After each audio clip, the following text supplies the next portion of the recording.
issue, of course. Joining us now to give us some perspective is Pennsylvania Congressman Meehan. Good morning. Thanks for coming in. Great to be with you again. Thanks. Just to bring us up to date, what are you hearing at this hour, 8:30 on a Monday morning, where we have 8 days to go before August 2nd? But I think what's going to happen is there's going to be discussions between the House and the Senate that it looks like there's going to be a two-part solution in which there will be a proposal on a short-term fix that would probably bring about $500 billion in relief on the long-term, on the short-term debt situation, so that we do away with any concern about defaulting on the debt, with the outline for a second part of the bargain that will be resolved within the next 6 months. But you'll put a time limit on that second part, like you say. Let's get it done in 6 months. Oh, I think that people would like to see it resolved right now, but the issue would be that they're talking about complex tax issues. A lot of what has been put on the board has been the discussion of trying to do it once and to do it well. And I like that idea. Well, get it over with, so we can all have confidence to put money back into the economy. Well, that's the discussion that I think a lot of people have looked at. But the trade-off needs to be, you've got to make significant cuts in the long-term spending. We're $14.2 trillion in debt. But is the system broken when it gets to the point where, you know, we're so close to we could be defaulting on loans because lawmakers can't agree? I mean, where does it go from healthy debate to just being just unacceptably inefficient? Well, these are complex issues. And look, we don't want to see finger pointing on either side, but the bottom line is you're talking about some very significant But families changes every in the day way. have to deal with tough issues. Well, but the deadline is the that's deadline. what we're saying. Families every day have to deal with the budget.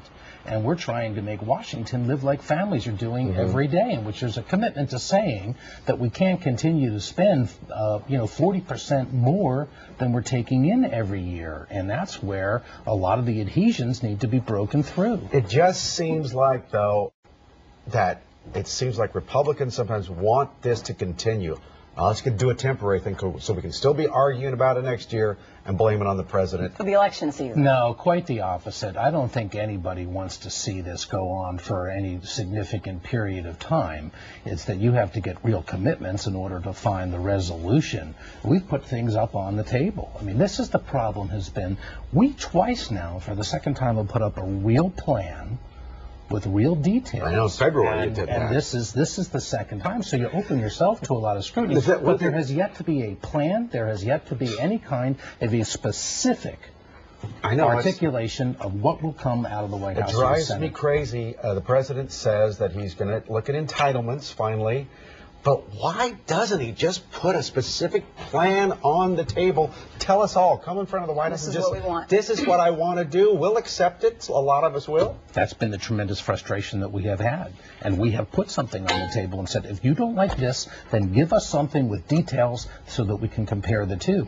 And what we get is sort of rhetoric and big principles. But that's the difference, is the devil is always in the details. You can talk in principles, but when it comes down to voting on a specific plan, you have to know what's before you. And we haven't gotten that yet. It's still ringing in the back of my mind. Senator Pat Toomey was here not too long ago, and I asked him how much of this is just pure politics. And he got up to about 20%. Other people argue it's a lot more than that. That's the part that I think is frustrating to so many of us. I understand that it's a tough issue, but if it's just down to politics, then you're playing with people's livelihoods and their money. It's not politics, and nobody is taking this lightly. None of this is politics? Politics is when people fight strongly for what they believe in. Well, my part is just worried about getting reelected, that part of it. No. I don't think that's the case at all. I mean, people firmly believe. I disagree with what somebody on the other side. I'm going to be sitting right now, and in another hour, I'm going to go sit with two members of the Democrat Party. We're fighting for something here locally related to jobs for the pharmaceutical industry. But I might disagree with Allison Schwartz on a particular approach to this. I think she firmly believes in some particular sense that with regard to the borrowing and the spending, I feel differently. To break through that is where I think the difficulty comes. And there has to be concessions on both sides to get to yes, and that's where we're working right now. So you think it's going to happen? Yeah, I think so. We are not going to. This country will not go into default.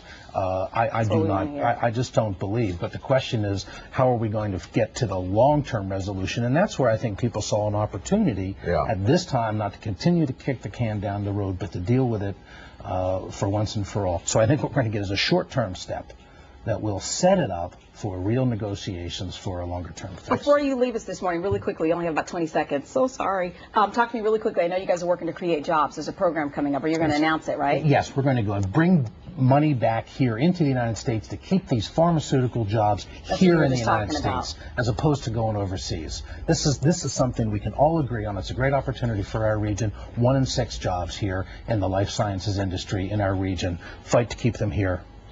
Great. Good deal. Thanks for coming in. Thanks. Always great to be with you. Thanks. Good luck down there. Thanks. Appreciate it. Good to see you. All right, it's been, what, a year now, hasn't it, since the Chilean miners were